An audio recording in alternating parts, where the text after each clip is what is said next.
विधानसभेची मॅच महायुतीत जिंकणार, देवेंद्र फडणवीसांकडून विश्वास व्यक्त. अर्जुनाचं लक्ष मासा होता, तसं आमचं लक्ष विधानसभा. शरद पवारांचं सूचक विधान.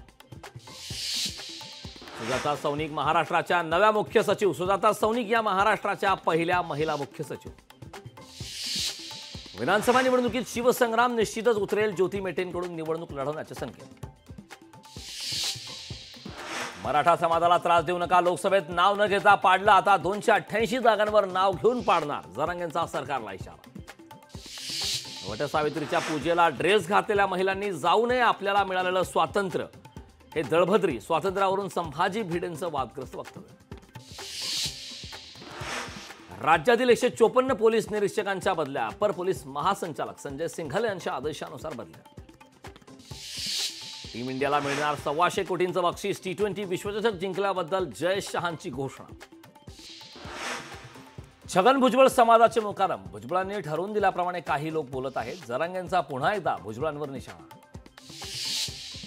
पुणे पोलिसांची संभाजी भिडेंना नोटीस. पालखीला मानवंदना देताना काळजी घेण्याचे आदेश. तेढ निर्माण करणारे भाषण टाळण्याच्या सूचना. उपेंद्र द्विवेदी नवे लष्कर प्रमुख. उपेंद्र द्विवेदींनी स्वीकारला पदभार. धर्मवीर 2 सिनेमाचं पोस्टर रिलीज. धर्मवीर 2 चित्रपट लवकरच प्रेक्षकांच्या भेटीला. वंचितकडून जाहीरनाम्यासाठी समितीची स्थापना. जाहीरनाम्याच्या समितीमध्ये 5 सदस्यांचा समावेश. नवी मुंबईतील बेलापूर होणार स्मार्ट विलेज. मंदा म्हात्रे यांचा अधिकाऱ्यांसोबत पाहणी दौरा. कांदिवली समतानगरमध्ये पाण्यासाठी रहिवाशांची परवड. बिल्डर एसडी कॉर्पोरेशनच्या विरोधात आंदोलन.